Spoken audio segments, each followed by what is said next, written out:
Say, feel that bass. This is coffee because I want this to be clear. Well, I'm raw dog. I don't need no coffee. I'm raw dog. So why are we here? We're here because we are going to talk about this fight between Errol, or the truth, Errol Spence Jr. and Terence Bud Crawford. Two welterweight champions holding all the belts. And at the end of this fight, only one is going to walk out with all 4 belts. And most likely, or unless it's a draw, but probably whoever wins and whoever loses is also going to end up moving up in weight after this fight. So that'll be interesting too. But what I don't totally agree with that, but go ahead. What I wanted to do was first talk about each fighter's strengths and weaknesses briefly. It doesn't have to be long. And then get into the fight. So who do you guys want to start with? Do you want to start with Bud or do you want to start with Errol? Well, the challenger goes first. So the guy. Let's do this. Let's do this. Since we talked about this on the chat the other day, let's compare a couple of things. Let's start with. Wait, when are you starting? No, we've already started. Yeah, but you didn't do your intro and all that. That's okay, because this is going to go fluid with the motions, and just like the fight's going to go for one fighter, maybe not for the other. So if we talk about size, I think it's fairly clear who has the advantage, right? Right. One guy usually walks around a lot bigger, some could say fatter than the other. Is that correct? We would say that size-wise, Errol Spence has the advantage over Terence Crawford. And it's usually said that a great big fighter can usually defeat a great little fighter. I wouldn't call Bud a little fighter. He usually winds up being bigger, visually than people expect. And I remember I went to the fight against Hank Lundy, and Corling made a comment in the group, and he said, I think that fight was at 140, and Corling was like, damn, he was 157 for that fight. That's not a fucking welterweight. That's not a junior welterweight. That's kind of like, and someone even said, also in the group, someone also said that, oh, he's a weight bully, kind of like what Canelo used to do at 155. But he didn't create his own weight class or anything. He made the weight, and he's able to pack it on and still be athletic and bring his power with him and all that stuff. So I don't think he'll be as small in comparison, because people said that Jeff Horn was a big welterweight and Terence fucking bulldogged him all night. I don't think that's going to be the issue. What about reach? Who has the reach advantage between these two guys? I think Errol's a little longer, a little bit. On paper, it's Bud. On paper, is it? On paper, it looks that way because Spence is taller by a little, so he looks like the longer fighter. But right. Wingspan, Bud has 2 inches on. That's what it said. 74 to 72. When you saw them face off, they virtually looked the same, arm length wise. Not height. The same. Height, to be honest with you, Errol looks about 1.5 inches taller. That's what he is. Which is an advantage. It is an advantage. But it also could be a disadvantage, because that torso is sticking out there to be hit. And that's a thin torso. Yeah. And we know what Bud does with thin torso. He can't be fat and have a thin torso. So make up your mind, Dave. When he makes weight at 147, he's got a thin torso. How he got to 147, that's a different story, and we'll talk about that. But when your walk there's around something else weight, interesting that I wanted to talk about. But when your walk around weight is 200 pounds, then you're fat. I know, because I'm fat. Because you're fat. I have no problem saying it. Although, it's coming down. No, I can tell you're losing weight. You look good, man. Yeah. Good for you. I feel good. So let's talk about the age advantage. This is one that's going to be very fun. I'll let Corlin go first. Okay. Adelante. So you want to talk about which fighter has the age advantage here? First of all, how old are they? I think we're going 35 and 33, right? Is that how old they are? Errol is 33, Bud is 35. Correct. So who's older? I mean, 33 minus 35 is 2 years, right? So on paper, right? On paper. And that's okay. Look, but what are we going to talk about? Are we going to talk about car crashes, right? Are we going to talk about, Errol drinking, admittedly? Are we going to talk about his lifestyle? I mean, how are we quantifying age? Is it? Well, there's thanks for answering the age. question. Let's move on because he just answered all the questions. I mean, there's age. Okay. There's age, and there's ring age. They're two separate things. Check this out. Okay, here. Let's do it like this. Bud has 39 fights, professional fights. Right. He hasn't taken that much attrition in the ring, and reportedly, his lifestyle is, fairly clean, right? He says he doesn't drink, he doesn't smoke. I don't know how he eats, but he doesn't blow up in between fights. He doesn't do anything like that. So he probably eats good too between fights. He seems like he takes the game seriously, right? Gym rat, works out all the time. He's always moving around, always in some kind of competition, boxing, cornhole, whatever the hell it is, right? Right. Now, Errol has had to kind of learn this. Cornhole. Right? Cornhole. Errol has been busy milking goats and. Well, but see, that's another lifestyle thing that actually brings you peace. Y'all two, David. I think his point is 2 blocks away. Go ahead. But Errol has kind of had to learn this, right? He's had to learn to slow down, learn to, do these things that actually preserves his body. Now, ring age, if you want to go all the way from the amateurs, I think that Errol has double the amateur fights that Bud has, right? So that could have something to do with it, but he has less professional fights. And Errol, let's separate ring wear from ring age. Well, still, he hasn't taken that much punishment in the ring either. Has he been in rugged fights? Yes, but he hasn't taken that much punishment in the ring. Now, when you consider the other things, right? The drinking, the car crash is a big one. The orbital bone, exactly. Then no, that was a detached retina, not the orbital bone. Detached retina, that's it. So we have those things, and it could be that the odds are evened, or whatever, or no, not whatever. We'll say it. Errol could be older in ring age, but that's impossible to quantify. It's impossible because when we saw Errol against Ugas, he looked good. He really did. So I'll let y'all go, speculate, do whatever that you have to do. Let's go. Which fighter has had to pull out of fights due to injuries in this between these two guys? Just one. Just one. And it was Errol with a detached retina.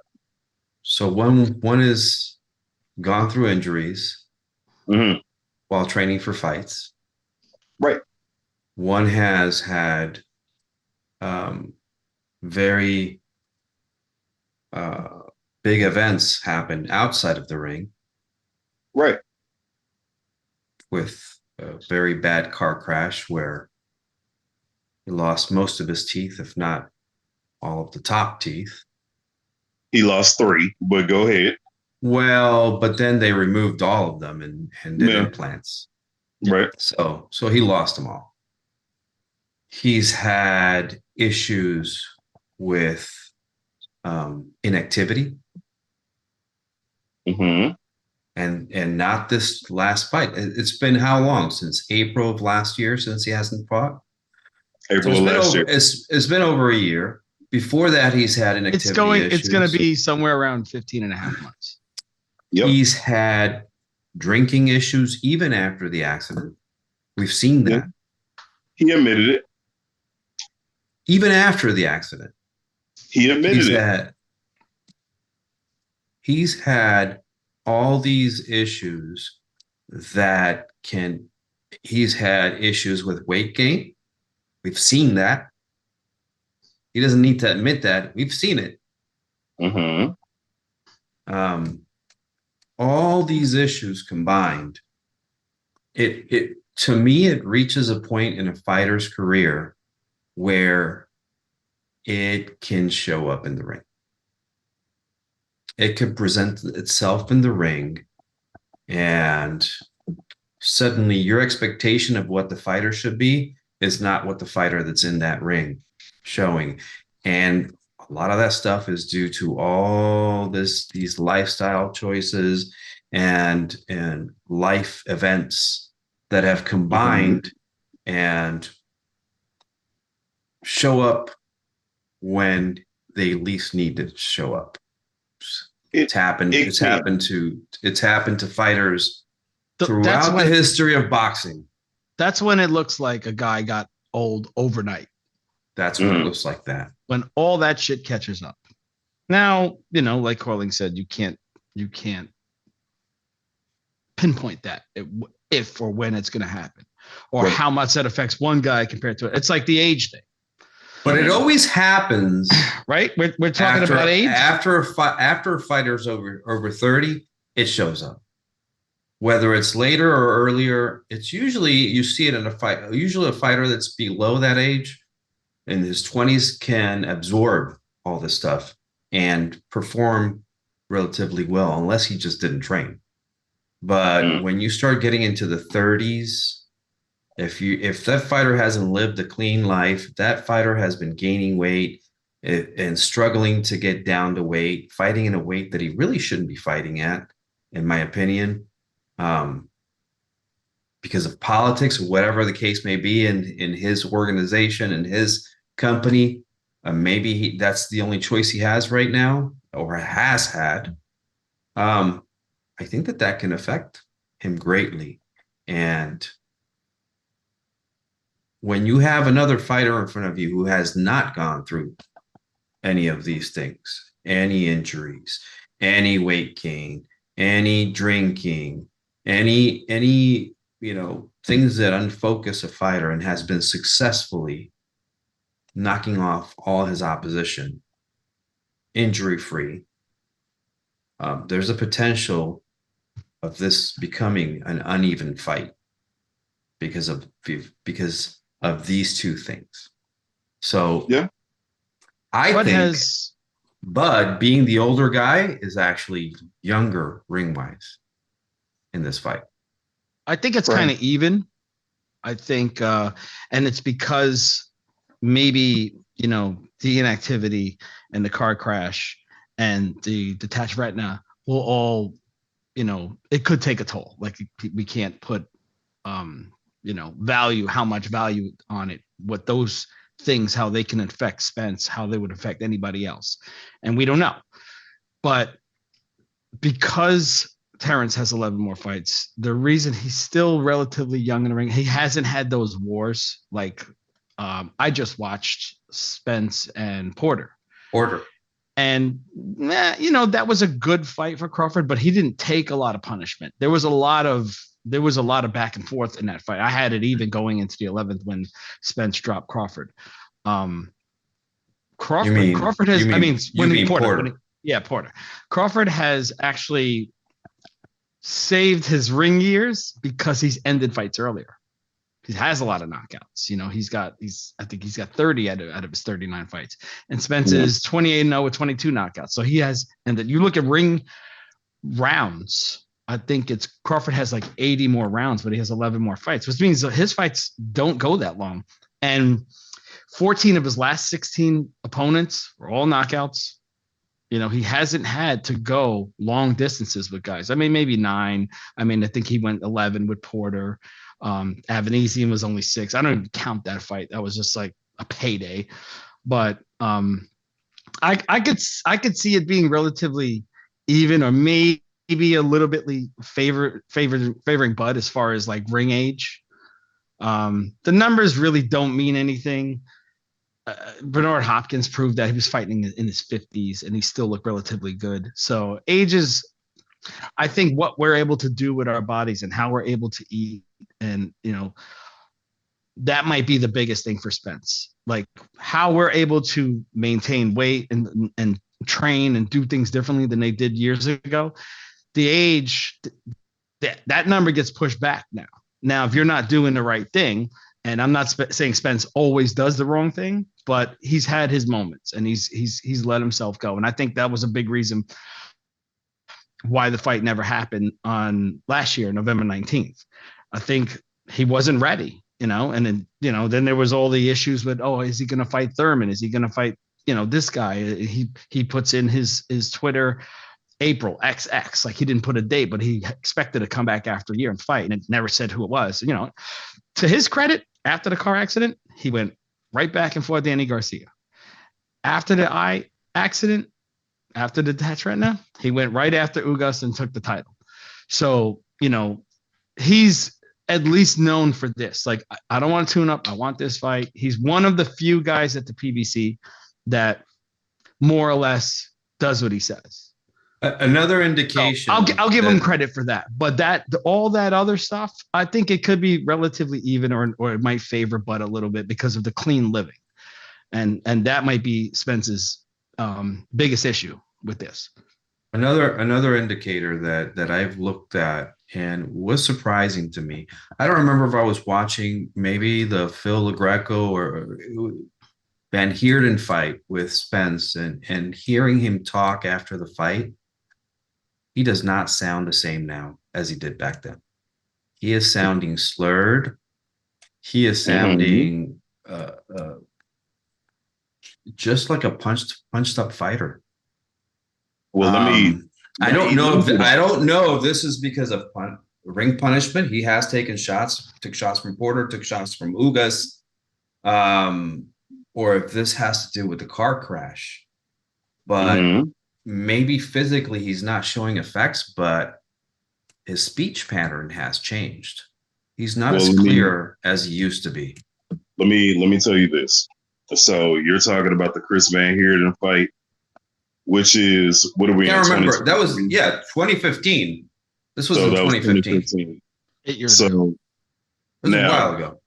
Yeah, so Errol was like in his early 20s, you know, at that time. He had his original teeth, right? Yes, okay, that was pre-car accident. We can do that. But the thing is that number one, he speaks differently because of his teeth, right? You know that. I don't think he sounded terrible in the All Access. But I mean, I've heard him sound bad. He wasn't that bad in the All Access. But number two, like from my 20s to my 30s, like I spoke different when I was in my 20s and 30s. You talk slower now. You walk slower now. You'll sound more exuberant. You'll sound more energetic. You know, that's fine. But the thing is, when you're in your 30s, you know, now I'm 40, you're more measured, right?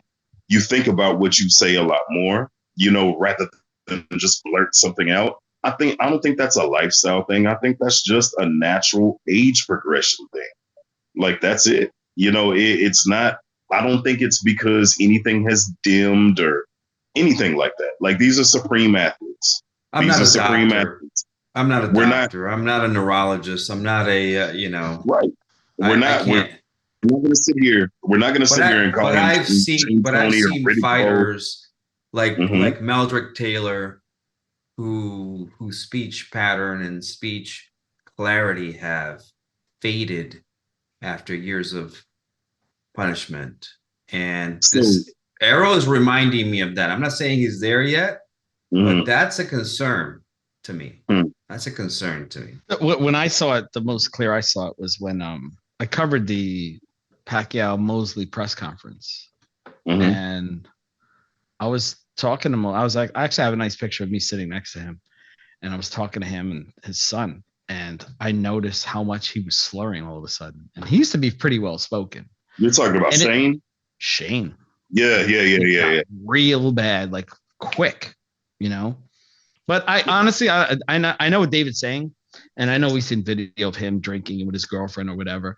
But I didn't think it was that bad during the All Access, and he spoke a lot. You know, first of all, the second episode was 75-80% Spence, so he had a lot of time on camera to talk. I didn't think it was that bad. I mean, it's noticeable. It's different than 8 years ago. Maybe it's just the teeth, but there is a difference. But I don't know. It could be just the teeth. Well, yeah, I think all of these little factors combined can add up and make a fighter turn old overnight in the ring against a great fighter in front of him. Can. I'm not saying it will. Right. I'm saying it can. But I'm also predicting. This is how we base our analysis. Yeah, sure. Right. And I'm also predicting that we'll see an effect of it in the ring in this fight. So what does Spence have an advantage on? I would say Spence has an advantage on punch count. Spence punches a lot.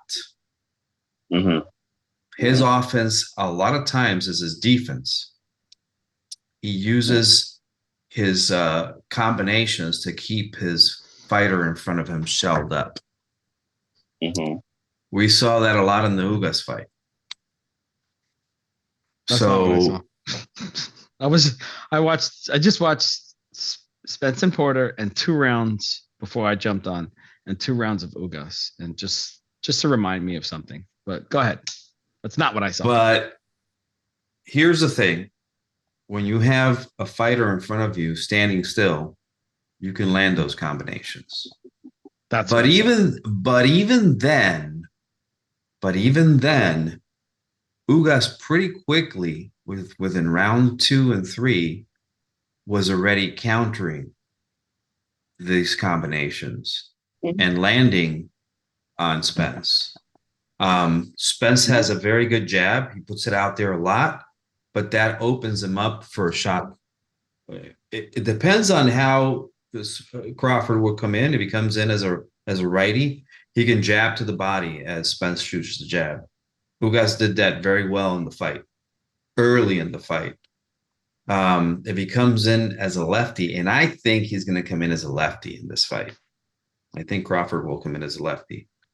Then one of the things that I see a lot that Spence does when he throws these combinations, he's very responsible with his left hand. That left hand comes in wide as hell and low as hell and comes back low as hell. And a fighter like Crawford can time it and throw a straight shot right down the middle. And he's going to get there before Errol Spence lands his second punch or his third punch or whatever. So a lot of punches, which is great. Volume puncher, a lot of pressure. And I think that comparing both of the fighters, although they have different styles, Spence has the ability to score points and bank rounds that way. So depending on who the fighter is in front and depending on whether the fighter is able to move or not. Yeah. We're talking about Spence's advantages in this fight, right? Mm-hmm. Yeah.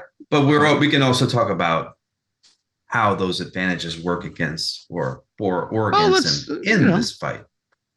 Because it may work against a fighter like Ugas, who's not moving around, or a fighter like Mikey Garcia, who's not moving around, or a fighter like Porter, who's coming straight into you.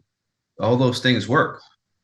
But when you have a fighter like Crawford, who can move, who can duck, who can keep distance, who keeps range very well, and you'll see that back when he fought Postal. I'll give you an example. Postal was coming in from knocking out Matisse, and he was being brought in as a puncher for that fight, even though he really wasn't a big puncher, didn't have that many knockouts. But the way Crawford approached that fight was not how people expected Crawford to approach the fight. Crawford was very elusive. He moved a lot. He kept distance and range. He was basically controlling that distance over the taller, longer fighter. Wait, which fight was that? The Postal fight. Crawford. Postal fight. Oh, yeah. Crawford Postal. This was a different fight than what you normally see Crawford do until he was able to pick him apart. He had Postal frustrated. Completely frustrated. How old was Bud in that fight? This was a while ago. So maybe Bud was 27. Thank you. 28? Okay, go ahead. Okay. He wasn't 35, but okay. Cool. He wasn't 35, but the 35-year-old Bud is still running up the same damn hill he was running at 27 and 28. Understandable. And it'll be interesting to see what times he's running that hill in and doing all that. But the Postal fight, look, I can't see him fighting Errol like that, because Postal is a little bit more patient, a little bit more upright of a fighter than Errol, right? And the thing is that Bud had to look for one thing with Postal, and it was that right hand that he hit Matisse with. And then that's it. Now, I remember that fight. That's actually my favorite Bud fight. I'm glad he beat Postal the way that he did, but this is an entirely different paradigm in front of him. Errol he's high volume, right? So all these people say that, oh, Bud downloads data, and I hate that term. I really hate that term. And it's not even true. Shit's stupid. But if they say he's a slow starter, then a lot of times that's why I like fighters when they jab. They can, like you said, Joe, put rounds in the bank just really off of a jab alone. Now, the thing is that the jab has to land. You can throw the jab, but if the jab is not hitting anything, then it doesn't help you. I've never, ever, ever seen Errol have trouble landing his jab. I've never seen that in my life. So we're not going to do that, right? We are going to do that, because I'm telling you that jab is not going to come out the same way it's been coming out, because it's going to get countered to the body. He's going to become more timid. He won't be throwing that jab as much and you'll see it won't come out. I'm not saying throw it as much, right? Like, I'm not going to sit there and act like he's going to throw 50, 60 something jabs in a round. I'm not going to say that. But I've never, ever seen him have trouble finding a target with a jab. And what does a jab also do? It's a range finder, right? He'll touch you, throw an authoritative jab, come forward, do whatever, step around. And then that's when he comes with the right hand hook to the body. That's when he comes with the straight or the left to the body. That's how he gets deep in the pocket. So what you're telling me is that since he can't land the jab, he won't be able to get inside at all, which I find very, very, very hard to believe. David Avanesian was fighting inside in spots against Bud.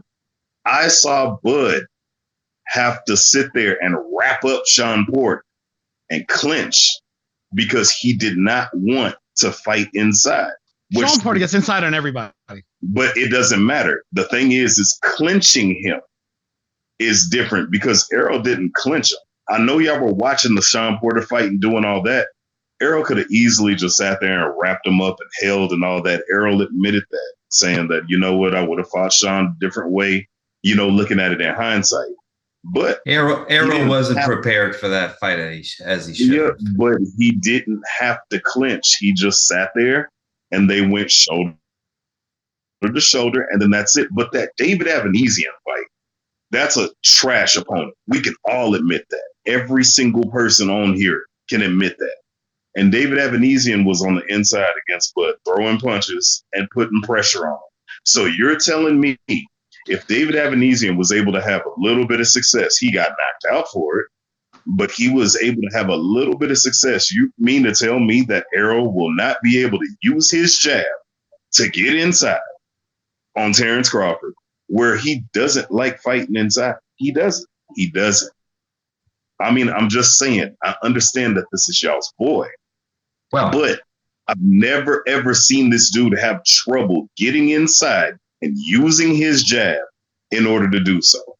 So we're not going to act like we will find out. We're going to find out very early whether Errol can use his jab or not, whether Errol's going to have success with his jab or not. We definitely will.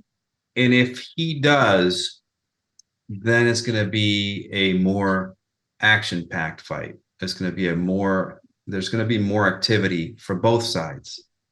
But if he doesn't, this is going to be a slow chess match. And if it's a slow chess match, the advantage by far is going to go to Terence. Why wouldn't it go to the fighter with the deeper amateur background? I'm just saying. Why wouldn't it go to the fighter with the deeper amateur background? Everybody wants to make this big deal about amateur stuff and how much these amateur fighters and these guys with this Olympic background have this IQ. Here goes the anti-General Lomachenko tirade. No, but why can't it be that? Why can't we use amateur? How many amateur fights did Errol have? Almost like 150 something. Okay, so Lomachenko had 400, and that's why that's brought up. But we're not bringing that up. I'm going to go back to your point about Spence's advantages, and let's keep the fucking podcast going the way it's supposed to go and not get off track as usual. Let's go. Come on. His advantages are obviously height. His advantages are obviously he can be bulkier and a bigger fighter because he can probably be at 154 already. Could have probably been at 154 already. Okay. Those to me are his advantages. I don't think he's as fast. I don't think he's as creative with his punches. Okay. And I don't think he's the better athlete. Right. But I give you that. What I did see in the Sean Porter fight was a little fucking engine that almost could every time. That's Sean Porter. He's a little engine that almost could, but he never actually did. He beat Danny Garcia. Big deal. He's the one that got tired in that fight. Spence was not tired. Spence was going at him in the 12th round. I just watched it. Yeah. Now I had the fight even through 10. He drops him, and the 12th round could have went either way. But Spence was going for it in the 12th, and I like that. I like that. So he does have a good motor. Now everything David said in the beginning about lifestyles and stuff, that's what you'll see that show up in like those later rounds, like when he doesn't have that motor anymore, when he can't come forward in the 10th, 11th, and 12th rounds. But from everything I've seen, and I didn't watch the whole Ugas fight again. I did not watch the David Avanesian fight again with Crawford. I don't care about that fight. And because David Avanesian got in, maybe Bud fucking let him in. Let's make this entertaining. Because knowing Bud, he probably would do something like that. Maybe. But to me, Spence's advantages were usually size, except against Ugas. Ugas was bigger. But the thing about Ugas was he's completely squared up right in front of you. He has no upper body movement. He has no head movement. He has little pitty-patty feet moving forward, trying to inch forward, and he's got a long reach. So anybody can hit Ugas. It looks anybody can hit him. And if Pacquiao was 2 years younger, he would have beat the shit out of him. And let's talk about the amateur background of Ugas. Mm-hmm. It was just as extensive as Errol. I'm gonna leave it at that. Yeah. I mean, but to me, those are Spence. He's fundamentally he's really, really good. But you guys touched on something about Crawford, the slow starter, and honestly, Spence is every bit as slow when he's just out there 1, 2, 1, 2 in the first few rounds until he starts to gauge distance and what his opponent's trying to do. Then he starts to pick it up. He was creative later on in the Porter fight, but Porter pushed that fight. Yeah, Porter made him, turn and hook, and he threw a lot of low blows in that fight too, Spence. So he got away with some stuff. But he is extremely basic in the first few rounds too. And if you want to sit there and say Crawford's downloading the data, which I hate that term too, but I've seen Crawford in a unification fight, in a undisputed title fight, knock a dude out extremely early. He did not wait. He jumped all over him. So the way that you talk about, and look, you give Danny Garcia a bad rap, right? You don't like Danny Garcia. You don't think that he's a good fighter. Danny Garcia and his father have plan A, and after that, they're never prepared. That's it. So that's my issue with them. With that, and I don't hate Danny as much as his father. I don't like Danny, but I don't like his father at all. Well, Danny is way more accomplished, way more accomplished than Ndongo. So look, I understand, Bud got Ndongo out of there early, blah, blah, blah. Come on, man. Come on. If you're going to talk shit about Ugas, anybody can hit him. And if you're going to talk shit about Danny Garcia being basic and plan A. Let me ask you a question. Would you rather have Spence beat Thurman for that belt, what was that, the WBA? Would you rather have Spence beat Thurman for that belt, or would you rather have him beat Ugas for that belt? No, Ugas, because of the point in his career where he was at. What do you mean? Because Keith Thurman, that dude isn't Keith Thurman anymore. That's not the dude who fought, all these other fighters before. The last time I saw Keith Thurman fight, you're right about. But I'm saying, let's say prime for prime, you would nobody cared about Ugas. You would have rather seen him fight the fight that everybody wanted to see a long time ago when they were talking shit about each other. Crawford couldn't pick who he was going to unify or go undisputed against, right? He couldn't. It was enough. Right. It was what it was. That's the guy that was in front of him. That's it. And everybody says, look at your resume. And you look at Crawford's resume, and there's names. They're not superstars. But I look at Spence's resume, and I kind of see a lot of the same. I'm not going to say that Errol has a stellar resume. Right. Maybe it's marginally better, but it's not. If we're talking about fighters who are more accomplished, fuck what we think about, right? If we're talking about fighters who are more accomplished, then Errol has fought the more accomplished fighters. And he's fought them at a point in their career in which they're better, right? They were a little bit younger. Like Sean Porter was younger. He was hungrier. We can make that argument, right? We can say that, Kell Brook was younger, hungrier. He was a champion. We can say that, right? To me, that's my favorite Spence fight. Yeah. Let me ask you something. The Porter fight was good too, but that to go over there and do what he did. Yeah. It was a great moment. Let me ask you something, Corling.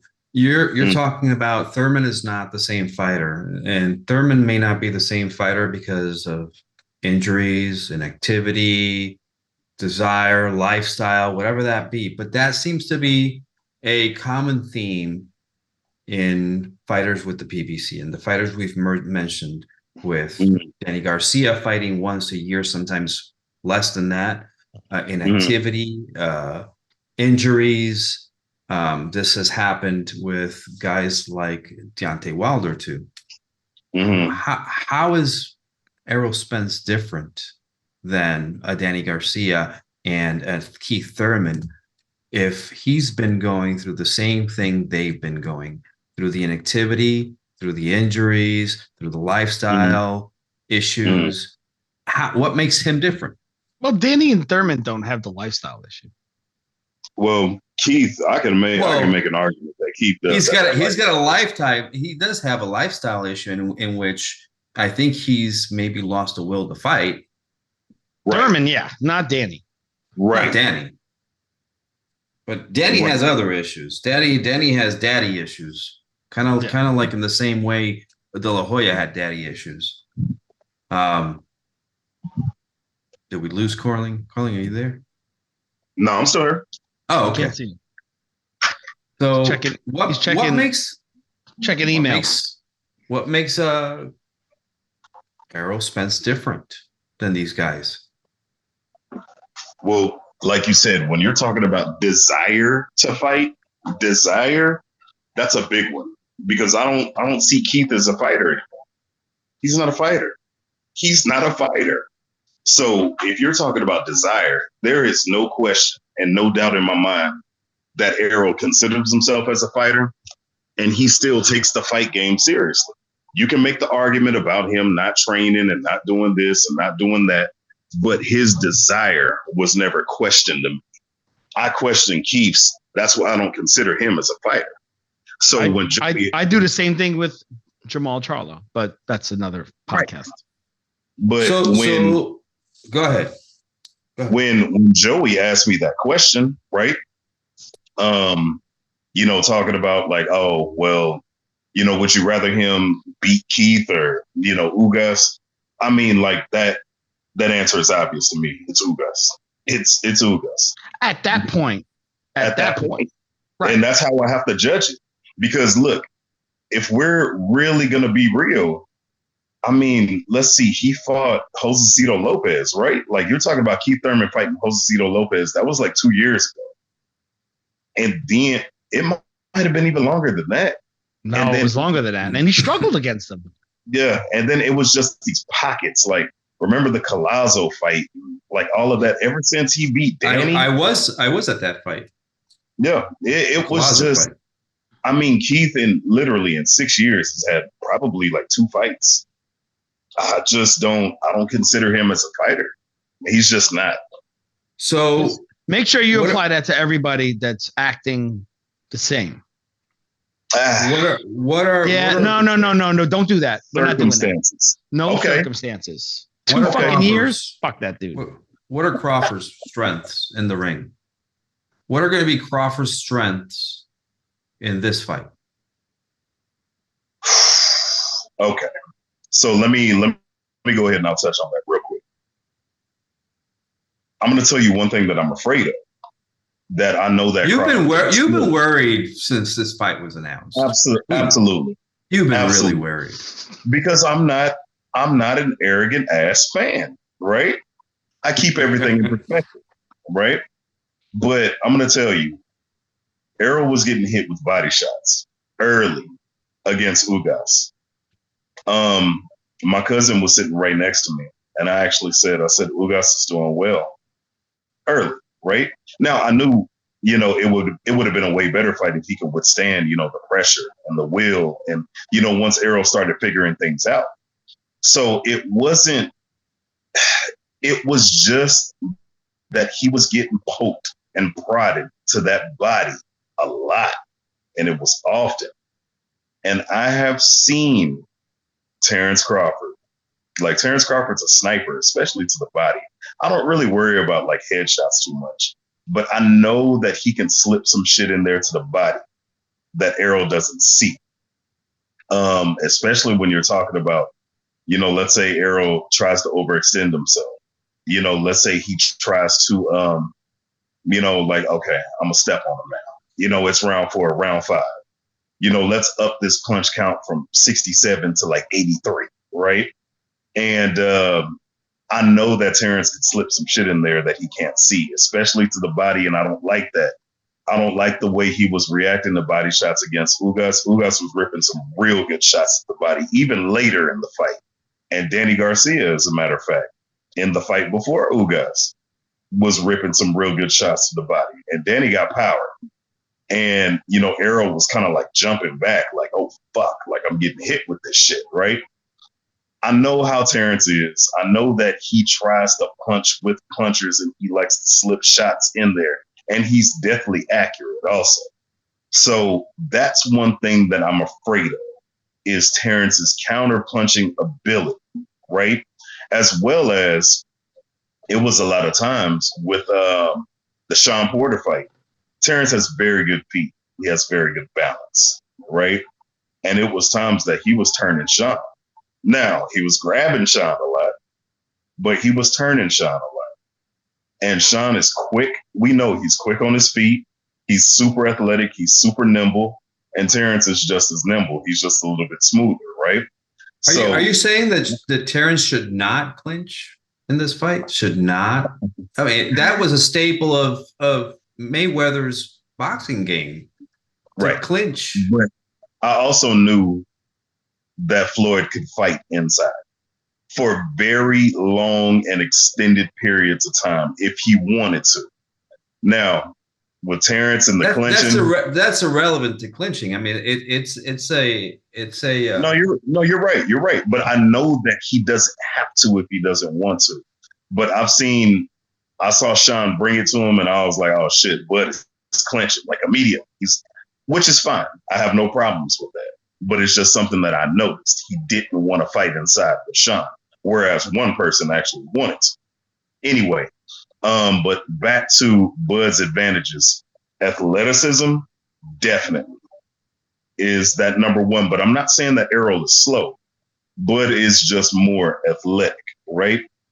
And then number two, the counter punching ability, especially to the body, is something that I am deathly afraid of because I'm not an arrogant ass fan. There you go. Listen, something that I recently saw from Porter.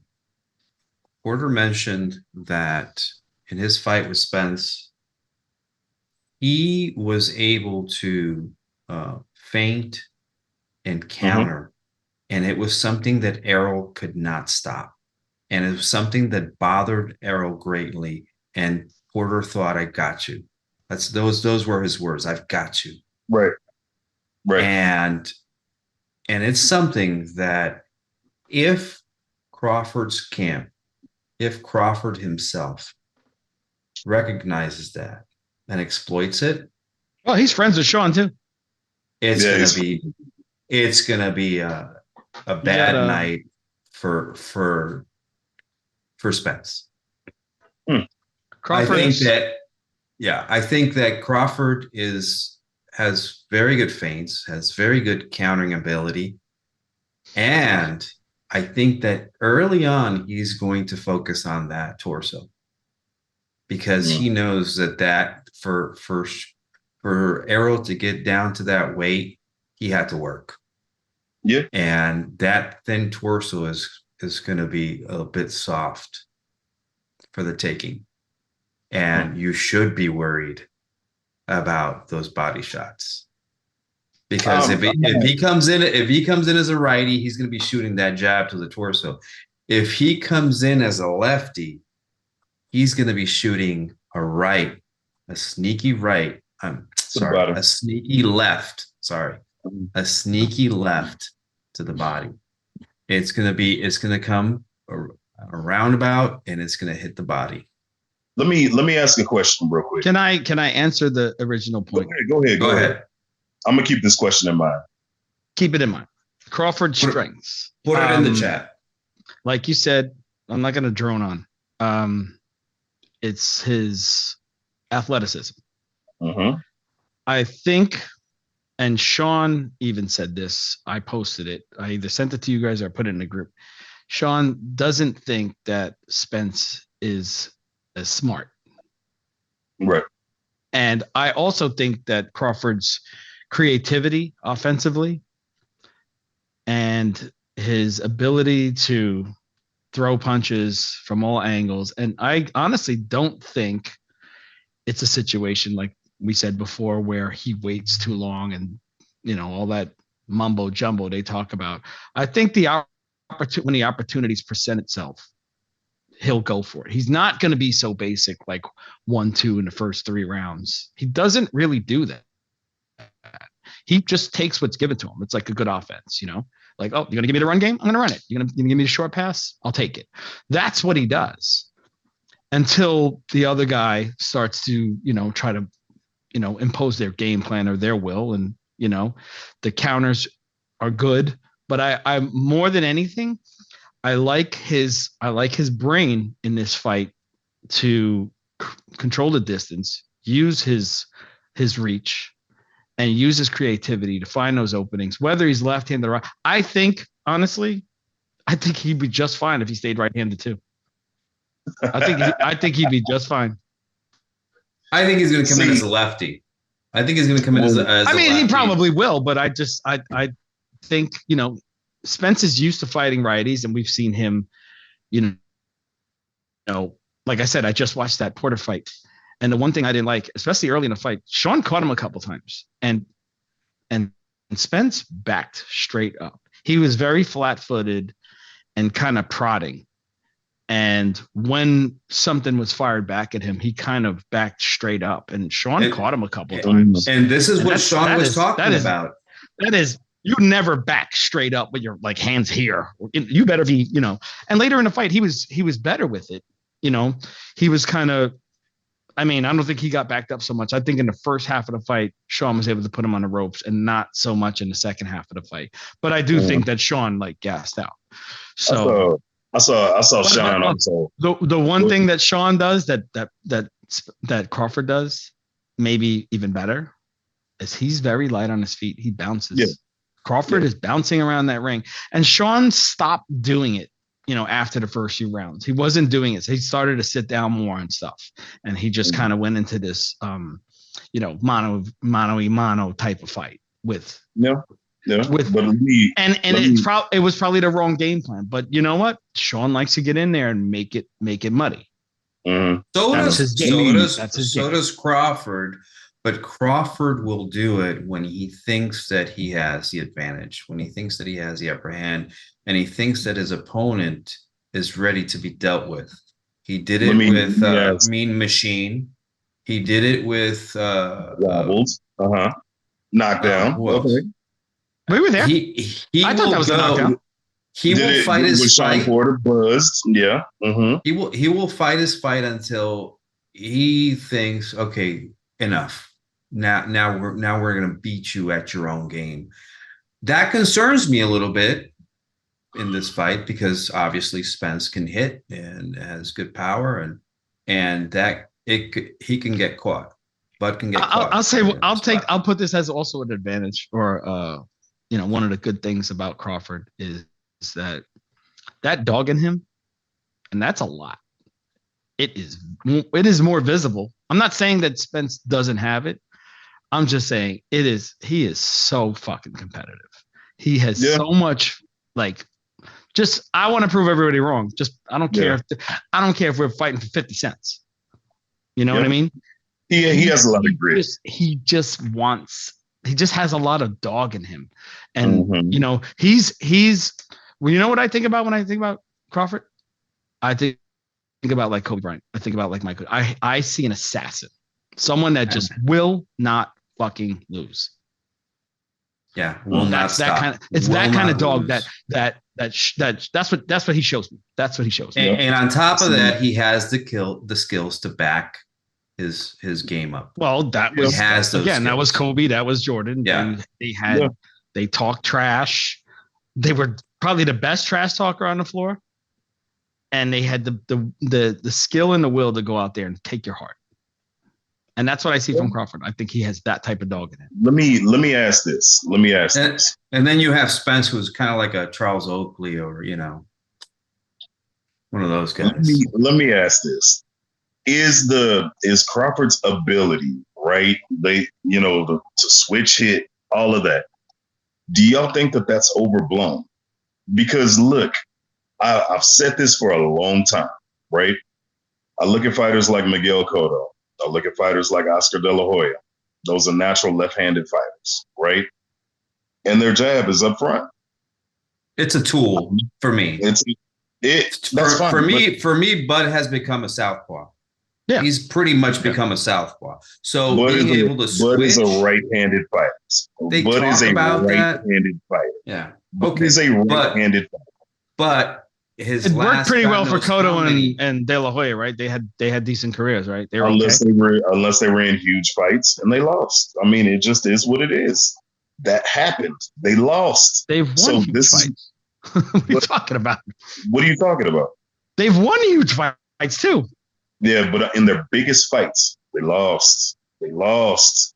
De La Hoya in his biggest fights against his best opponents, they lost. And the thing is that I think, and this is where I look at Bud, I'm like, this dude is a right-handed fighter. He does everything right-handed. Every single thing. So did you ever see Cotto or De La Hoya go southpaw? No. No. Thank you. No. But the thing is that when you have, this is the way I look at it, right? When you have a dominant hand, then you have a dominant foot, right? It's a natural movement to what you are, straight Look, up. Like I'm ambidextrous. Okay, so I can speak a little bit about not this. fully though. No. We spoke about this, but are you fully ambidextrous? Can you write the same way left-handed that you do right-handed? And I tell no differences. You see what I mean? It's just things. Okay. No, That's I'm right-handed, there, and but when I there- played baseball into my mid-30s, I batted lefty most of the time. But Okay. I will tell you this, Quirling. There are Mhm. things that I do way better left-handed than right-handed. I don't care how, it is whether you yeah. Yeah. Can't win. I'm drinking. You jerk off left-handed. That's your problem. Look, shooting. I can't Right. shoot right-handed. I can't shoot right-handed. I cannot shoot. But I cannot we're play. talking about I cannot things- play guitar right-handed. But everything that you're talking about is stationary. I'm talking about things with movement, things that have to have your brain tell your body in order to fire off. So you mean to tell me that, no, we're not comparing this to playing guitar or writing or anything like that. Bud is naturally right-handed. He was born right-handed. Errol was born. He may be ambidextrous. He may be naturally left-handed, and fighting left-hander seems to be more natural for him because he gravitates to fighting left-handed. No, I doesn't- think he doesn't move the same. I think he does it because most fighters are right-handed. He doesn't move the same Right? though. Am I wrong? Most, you would say, 75% of fighters are right-handed, and they fight other right-handed fighters. So he's able to do this, and he's really, really good at it. And he might be just as proficient as he is, right-handed as he is left-handed. But he goes southpaw because people don't see it as often, and he can use it as an advantage. Errol fought mostly right-handed fighters. Right. Here's Just another, like here's, everybody. here's another Just like everybody indication else. for you. So for him to go in there and be comfortable going both ways, it kind of, is it overblown? That was your question? Let me Is it put it in. overblown? Because I think most of the time he just fights left-handed anyway. Let me put this in perspective for you, and so maybe you'll understand it a little bit better. Okay.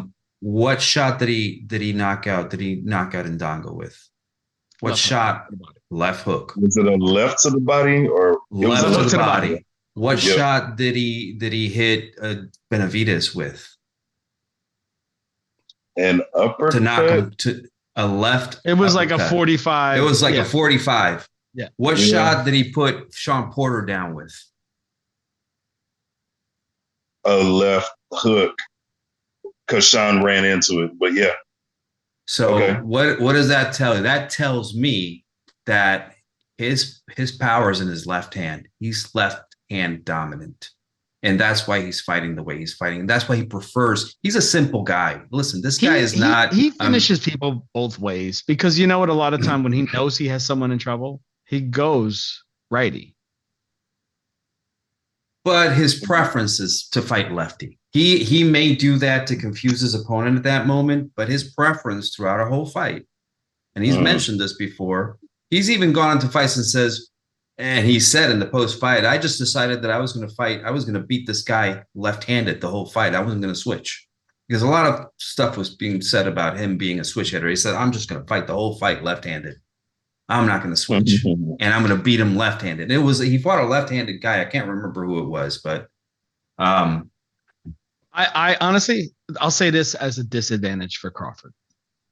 I think he's more defensively responsible right-handed.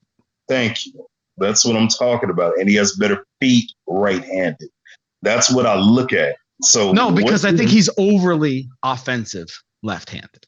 I understand what you mean. And the feet, he's the better athlete. Feet. I think that's kind of a wash. It's the feet, like the way he moves way better right-handed to me. Just the way that he moves, he looks more fluid. Like he looks more natural. He looks to be more offensive, and that could be because his feet are more stationary, right? So he's gliding, he's moving around as a righty. But if you're seeing him, he's looking to dole out punishment left-handed. And I think it's because he can't move his feet as well. That's what it is. So I always said this, and I said this a long time ago. I said Bud's best chance is to be right-handed because that's what he naturally is. Left-handed, if he goes in there against a natural left-hander, a real left-hander, though, we're not talking about David Ebenezer, right? We're talking about a real left-hander who poses a real threat. He's going to go in there and he's going to run into some shit. He's going to get dog-walled. That's why I would want him from a competitive standpoint.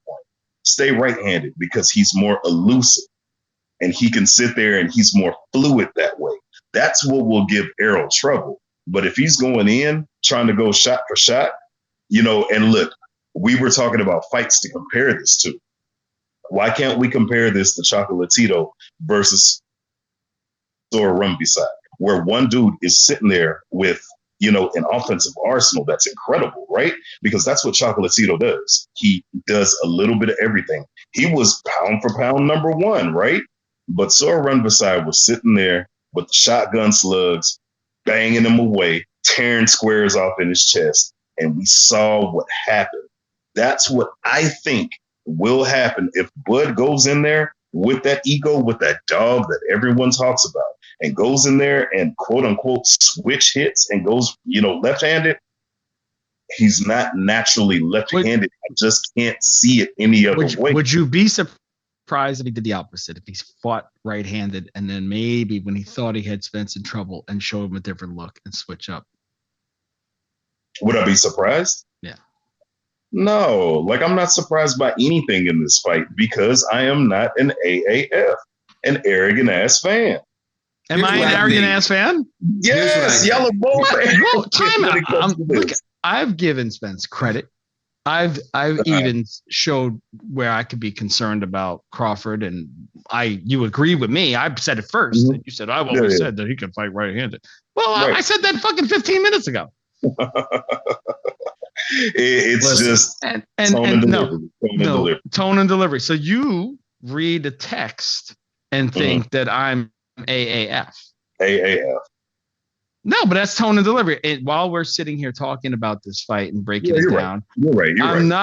I don't sound like that guy over there. This is the celebratory tone. And look, like I said, it better go. It doesn't change how I feel. What's going to happen eventually? No, for sure. But, for sure. What's going to happen, Joey? What's going to happen? Tell me. What do you think? How is this fight going to go?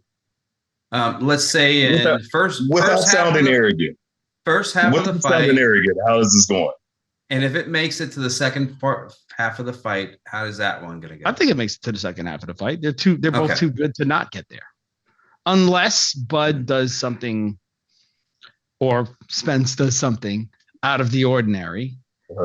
And one of my other questions with Bud is, of course, his chin, because he's been hurt at lower weights mostly. I mean, yeah, he's been hurt in several fights. Yeah, but so has Spence. They've both been rocked. I mean, with the exception of like Mikey Garcia or something, but Spence has taken his fair share of shots.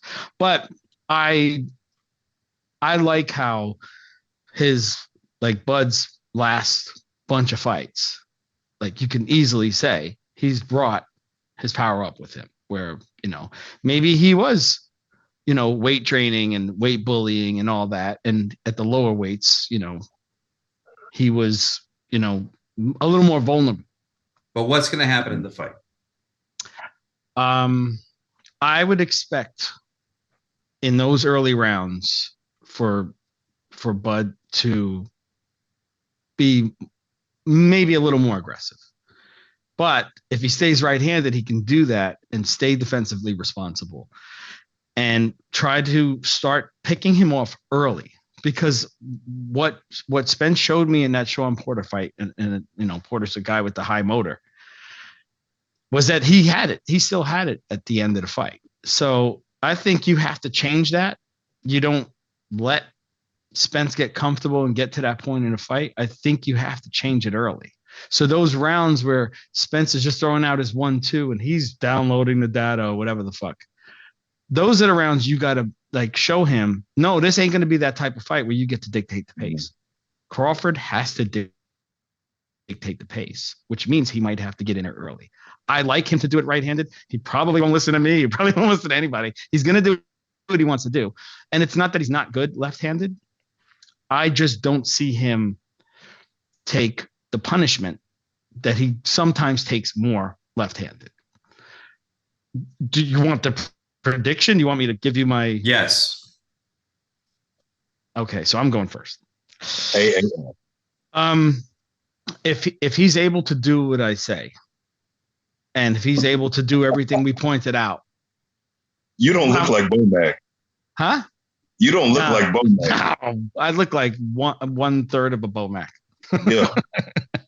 That dude is, oh my God. He was sitting in an interview with his hands resting on his belt. I was like, Jesus Christ.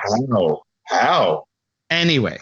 He wasn't like that maybe 5 or 6 years ago. And then we said everything's important, right? Lifestyle's important. This is important. That's important.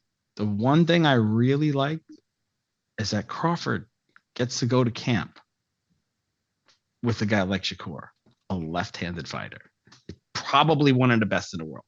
I love that he gets to spar this kid.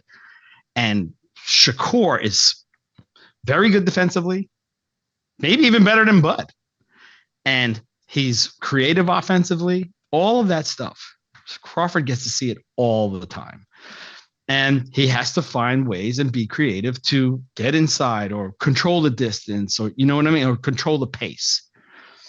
And he gets a lot of respect from Shakur, so he might get the better of him at times, or maybe even most of the time. I'm expecting, you know what? I'm going to say it. I kind of don't think it's going to be close. I kind of think Errol gets knocked out in the 9th round, and he's probably down like 5-3 or something. But, maybe the 3 rounds are rounds where Crawford is, he goes back into thinking mode and not taking. I don't think anybody's taking a round off, because I think it's going to cost you too much to take a round off, unless you're up like 8-1. You just I'll take a breather and I'll knock him out next round or some shit like that. But I kind of feel like Crawford will, start having his way maybe by the 4th round and knock him out by the 9th. Do you want to go next, Porling, or would you like me to go next? Well, if you go next, then it's going to sound the same way as Joey's going to sound. So let's break that up. Not at all. We're going to see some of this. I have a different take. Let's go lefty, righty, lefty. So I'll just say this, right? That southpaw shit is not going to work. It's just not going to work. If Bud goes in there southpaw, he's going to get scuffed up. I'm just going to let y'all know that. And I've been saying this for about 4 years, okay?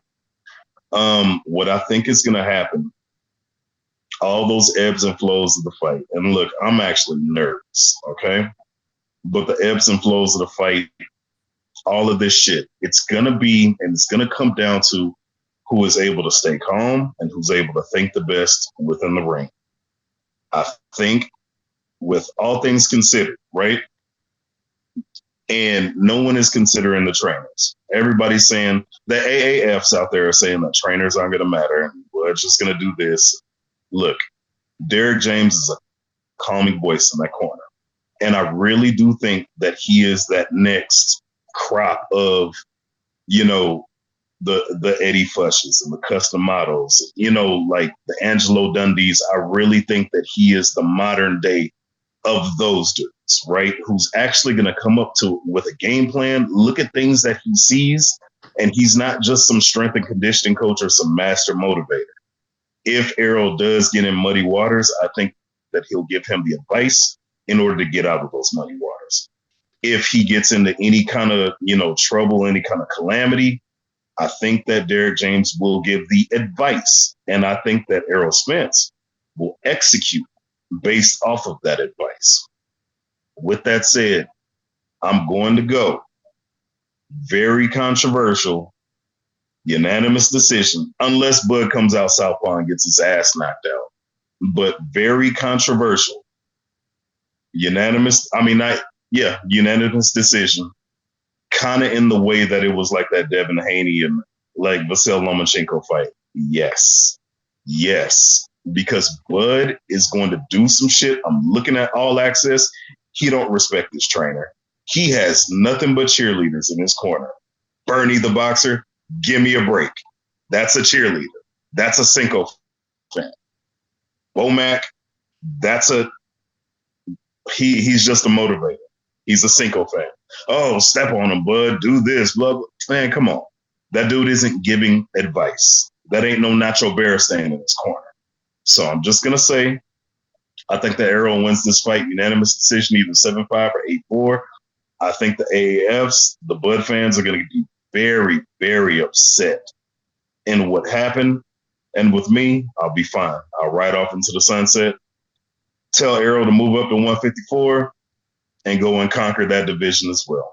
So that's what I think it's going to be. Unless, like I said, Bud does something stupid and tries to go southpaw with a real southpaw and gets his ass clipped with the shotgun shells. So you don't see any way that Bud wins? Oh, no, absolutely. I'm nervous about the fight. I can see Bud winning. Now, when y'all say that Bud stops Errol, to be honest with you, it would take a lot, but I can kind of see it. I can see Errol stopping Bud a little bit more. We're not even talking about how wide Bud swings his punches and how crisp and how concise and how compact. He doesn't do that unless he knows he's got an angle or an upper. That is speculative because we don't know what he thinks in the ring. We just see what he does, right? And a lot of times what he does comes off as natural, like, oh my God, it's supposed to turn out like this. Bud throws some wide ass punches. I've seen him get fucking clipped by Gamboa. Sean Porter hurt him. Mean Machine knocked him down. He actually tried to go toe to toe with Postal in my favorite fight of Bud's. And he wasn't, quote unquote, fighting too well. He had to go back and gather himself, move, box, do all of that. But I'm just letting you know, this is not the type of fighter that Bud needs to go southpaw against. This is not the type of fighter that he needs to get aggressive and fight against. I'm saying that's why I like him staying right-handed. Right. Because if he does that, stay right-handed. He does all that. Go ahead. Go ahead, and I'll give let me just, you know what, and I'll go ahead and I'll put a stamp on it. I got a Will Cooper. I'll say about 8-4. I'll be short. We'll just go ahead and give it to Errol, and we'll do 7-5, 8-4 unanimous decision. Controversial though. It'll be marred with controversy just because of it's PBC. Just because of how many times Bud's going to knock down Errol? Is that why it will be controversial?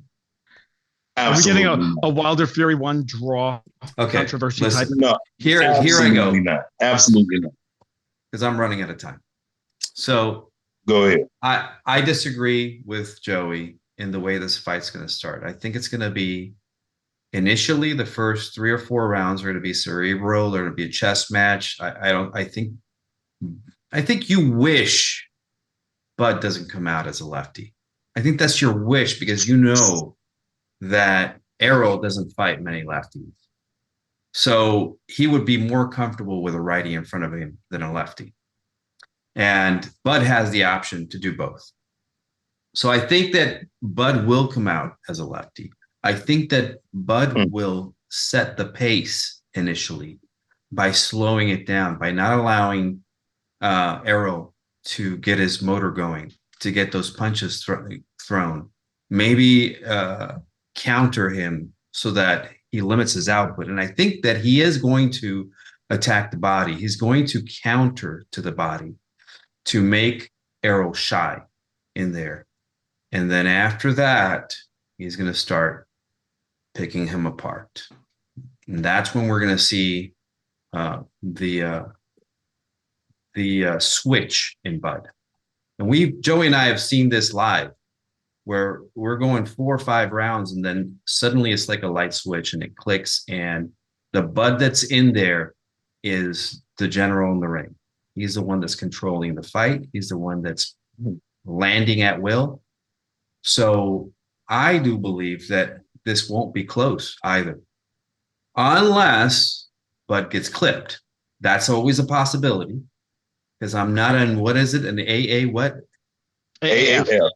Arrogant ass fan.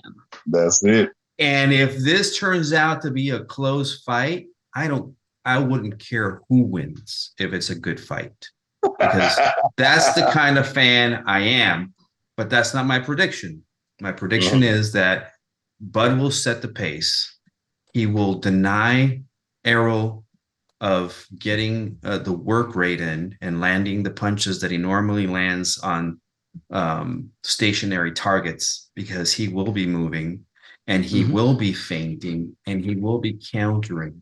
So we're not going to see that jab coming out as much. We're not going to see that left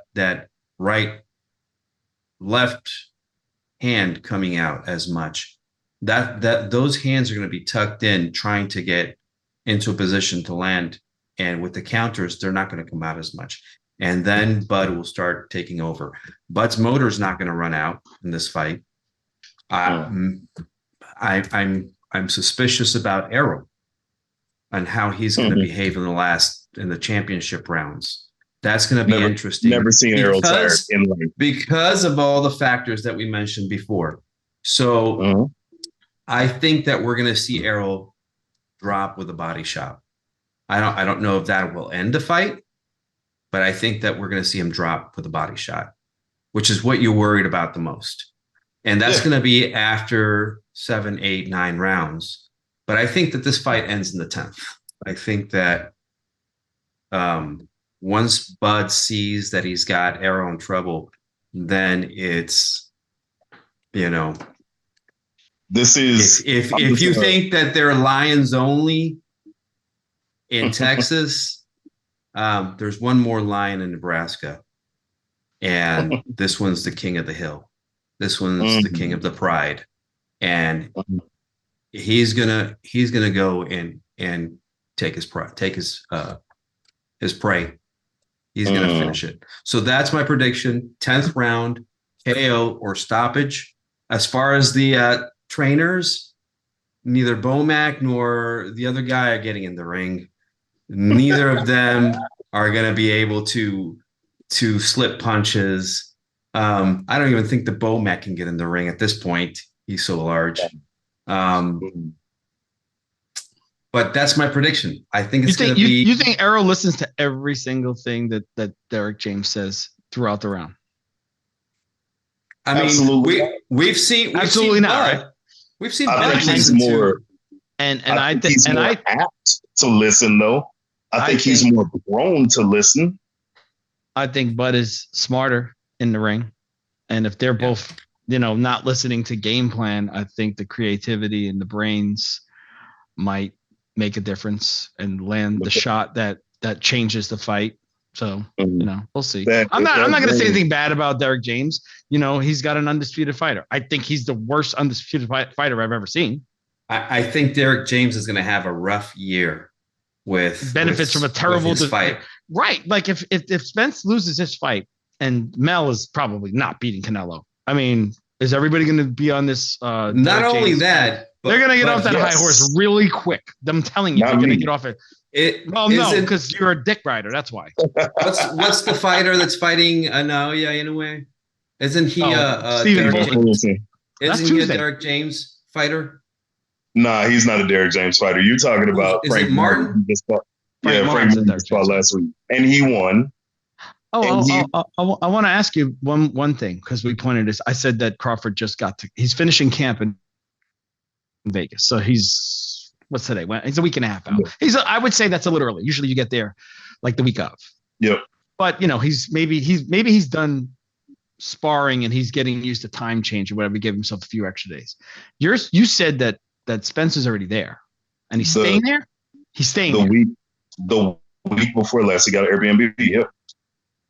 Okay, so then he's got to go to the fight, and he's doing stuff with Frank Martin. Is that any disruption or interruption within his training?